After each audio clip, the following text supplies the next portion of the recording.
ایک اور بات یہاں پتہ چلی کہ یہ بھی تھوڑا حیا کے خلاف مسئلہ ہے، لیکن آج کی نئی نوجوان نسل جو ہے اس میں بہت زیادہ مبتلا ہو رہی ہے، جس کو اورل سیکس کہا جاتا ہے. اور میں نے جیسے عرض کیا کہ شرعی مسائل میں چاہیے اور اس کو بیان کرنا یہ ہماری ذمہ داری ہے. تو یہ چیز بھی انگریزی فلموں سے اور فحش فلموں سے ہماری نئی نسل میں بہت تیزی سے سرایت کر رہی ہے، اور لوگ اس بارے میں علماء سے بہت زیادہ مسائل پوچھتے ہیں، خواتین بھی پوچھتی ہیں جو اس میں مبتلا ہے.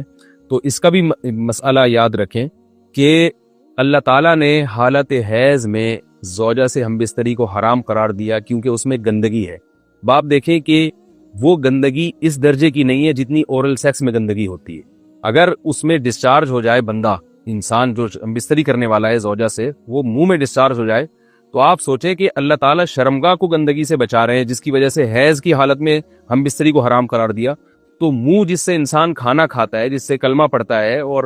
جو انسان کے جسم میں سب سے اشرف عضو ہے، سب سے زیادہ معزز اور مکرم عضو ہے، اس میں ایسی گندگی کو ڈالنا کہاں سے جائز ہو سکتا ہے، کہاں سے حلال ہو سکتا ہے؟ تو آج بعض متجدد قسم کے لوگ جو ہے نا اس کو حلال قرار دے رہے ہیں، تو یہ بالکل غلط ہے. تو یہ بات خوب ذہن میں رکھیں کہ اورل سیکس کے ذریعے اپنی خواہش کو پورا کرنا اس طور پر کہ ڈسچارج ہو جائے انسان عورت کے منہ میں، بیوی کے منہ میں، یہ بالکل حرام ہے، بالکل ناجائز ہے. کیونکہ منی ایک غلیظ اور ناپاک اور گندگی ہے اور ناپاک اور نجس چیز ہے. بعض حضرات یہ کہتے ہیں کہ منی پاک ہے، مگر یاد رکھیں منی کے پاک ہونے کے دلائل مضبوط نہیں ہیں، منی کے ناپاک ہونے کے دلائل بہت مضبوط ہیں. سب سے پہلی دلیل قرآن مجید میں آتا ہے الم نخلقکم من ماء مہین، ہم نے تمہیں غلیظ اور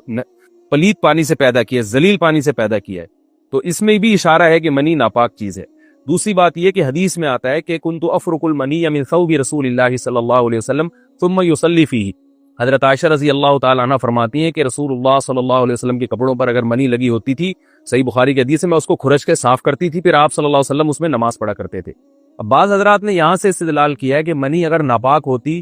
تو حضرت عائشہ اس کو دھوتی، کھرچ کے صاف کرنا اس کی علامت ہے کہ منی پاک ہے. لیکن یہ بات غلط ہے. اگر منی پاک ہوتی تو حضرت عائشہ کو کھرچنے کی ضرورت نہیں تھی. بات یہ ہے کہ وہ نجاست جس کا ایک باقاعدی جسم ہوتا ہے اور وہ کھرچ کے جسم سے یا کپڑوں سے الگ ہو سکتی ہے، تو اس نجاست کو پاک کرنے کا طریقہ یہ ہے کہ اس کو کھرچ دیا جائے. ناپاک تھی تبھی تو حضرت عائشہ رضی اللہ تعالی عنہ اس کو باقاعدہ کھرچ رہی ہیں اور دور کر رہی ہیں. اور گیلی منی کو یہ ثابت ہے کہ حضرت عائشہ رضی اللہ تعالی عنہ آپ صلی اللہ علیہ وسلم کے کپڑوں سے دھویا کرتی تھی اور آپ صلی اللہ علیہ وسلم اس میں نماز پڑھا کرتے تھے. حضرت عمر رضی اللہ تعالی عنہ کے دور میں کسی شخص کو اطلاع ہوا تو اس نے اپنے پورے جو ہے نا وہ کپڑے دھوئے، تو حضرت عمر نے اس کو منع کیا، فرمایا کہ اتنا کافی تھا کہ اس جگہ کو تم دھو لیتے. تو اس میں بھی حضرت عمر اس کو باقاعدہ دھونے کا حکم دے رہے ہیں. کسی بھی صحابی نے اعتراض نہیں کیا کہ یار یا امیر المومنین آپ ان کو دھونے کا حکم کیوں دے رہے ہیں، منی تو پاک ہے. تو منی کے جو ناپاک ہونے کے دلائل ہیں وہ بہت مضبوط ہیں. باقی اس کو جو کھرچنے کا حکم ہے وہ اس لیے کہ منی کے پاک جو اگر خشک ہو جائے تو وہ کھرچ کے بھی پاک ہو جاتی ہے، اس کو پھر دھونا ضروری نہیں ہوتا. اس کی مثال ایسے جیسے حدیث میں آتا ہے، صحابہ کرام فرماتے ہیں کہ ہمارے تلواروں میں دشمن کا خون لگا ہوتا تھا تو ہم اس کو زمین پہ اچھی طرح رگڑ کے اسی کو لٹکا کے نماز پڑھتے تھے. تو دیکھیں خون بھی ایسی چیز ہے کہ جو سوکھنے کے بعد اس کی ایک پاپڑی سی جم جاتی ہے. تو حالانکہ خون کو بھی ناپاک مانا جاتا ہے، جمہور علماء کے ہاں خون ناپاک چیز ہے، لیکن صحابی کیا کر رہے ہیں، اس کو رگڑ کے زمین پہ اور جو اس کو اچھی طرح رگڑ کے جب اس کا اثر زائل ہو گیا تو اسی کو لٹکا کے نماز پڑھ رہے ہیں. تو جیسے خون ناپاک ہونے کے باوجود رگڑنے سے پاک ہو جاتا ہے، اگر کسی ایسی چیز پہ لگا ہو جو لوہے یا ایسی سخت چیز پہ، تو ایسے ہی منی اگر کپڑوں پہ لگی ہو، خشک ہو جائے تو اس کو اچھی طرح جب کھرچ دیا جائے تو وہ پاک ہو جاتی ہے. لیکن اس سے یہ ثابت نہیں ہوتا کہ منی پہلے سے ہی پاک ہے. ایک اور دلیل منی کے ناپاک ہونے کی یہ ہے کہ جو مدی ہے، ٹرانسپیرنٹ پانی جو مرد کے جسم سے نکلتا ہے، وہ اگر جسم سے نکل جائے تو وضو فرض ہو جاتا ہے، اور منی نکل جائے تو غسل فرض ہوتا ہے. اب یہ کیسی بات ہے کہ مدی کے نکلنے سے جس سے وضو فرض ہو رہا ہے وہ تو ناپاک ہے، اور منی نکلنے سے جب غسل فرض ہو رہا ہے بڑی والی طہارت، تو اس کو ہم پاک قرار دیں. اس لیے امام ابو حنیفہ رحمہ اللہ تعالیٰ کا مذہب منی کے بارے میں کہ یہ نجاست غلیظہ ہے، اور امام مالک کا بھی یہی مذہب ہے. یہ مذہب بہت دلائل کے لحاظ سے قوی ہے. تو اس لیے عورت کے منہ میں ڈسچارج ہونا یہ بالکل حرام ہے، ناجائز ہے، گندگی ہے. اسلام میں اس کی قطعاً اجازت نہیں ہے. اور اگر ان ائمہ کا مذہب لیا جائے جو منی کو پاک سمجھتے ہیں، اس لیے میں یہ عرض کر رہا ہوں کہ بعض حضرات نے اس پہ فتویٰ دیا ہے کہ یہ چونکہ پاک ہے لہذا اگر یعنی کوئی شخص منہ میں بھی ڈسچارج ہو جائے تو یہ بھی جائز ہے. یہ 100% غلط فتویٰ ہے. اس لیے کہ جو حضرات اس کو پاک کہتے ہیں وہ بھی اس کو خبائث میں داخل کرتے ہیں، حرام چیزوں میں داخل کرتے ہیں، اس کا کھانا یا اس کا منہ میں ڈالنا وہ بھی جائز نہیں کہتے، تو اس لحاظ سے بھی یہ ناجائز ہے اور بہت ساری بیماریوں کا ذریعہ بھی ہے۔ دوسرا مسئلہ یہ ہے کہ اگر کوئی ڈسچارج نہیں ہوتا اورل سیکس کے ذریعے تو اس کا شرعی حکم کیا ہے؟ تو اس کا حکم یہ ہے کہ یہ انتہائی سخت درجے کا مکروہ ہے، ناپسندیدہ عمل ہے، اور اس کے سخت درجے کے مکروہ اور حرام نہیں ہے لیکن بہت زیادہ ناپسندیدہ اور شریعت کے مزاج کے بالکل خلاف ہے، اور اسلامی کلچر میں اس کا کوئی تصور نہیں تھا۔ یہی وجہ ہے کہ فقہاء کرام کے ہاں اس چیز کا تذکرہ بہت ہی محدود پیمانے پر ملتا ہے۔ یہ اس کی علامت ہے کہ مسلمان معاشرہ اس چیز سے بالکل بھی واقف نہیں تھا کہ یہ کیا ہوتا ہے، تو یہ چیز غیروں سے آئی ہے، غیر مسلموں سے ہمارے معاشرے میں، جو ان کی موویز دیکھ دیکھ کے، فوش فلمیں دیکھ دیکھ کے نوجوانوں میں اس چیز نے سرایت کیا، ورنہ یہ انسان طبی طور پر اس عمل سے بہت زیادہ نفرت کرتا ہے۔ کوئی بھی شریف الطبع آدمی ذہنی طور پر اس کے لیے تیار نہیں ہوگا۔ تو میں پھر بھی یہ کہہ رہا ہوں کہ بہرحال علماء اس کو ناجائز اور حرام نہیں سمجھتے، اس لیے کہ میاں بیوی ایک دوسرے سے جس طرح سے چاہیں استمتاع کر سکتے ہیں، لیکن سخت ناپسندیدہ بہرحال ہے اور مکروہ چیز ہے، اور اس قابل نہیں ہے کہ اس کی حوصلہ افزائی کی جائے۔ یہ اس کے بارے میں ہے کہ جب یعنی جو ہے وہ ادخال کیا جائے اس فم کے اندر، اس جو ہے مرد اس میں باقاعدہ جو ہے وہ تلذذ حاصل کرے۔ اگر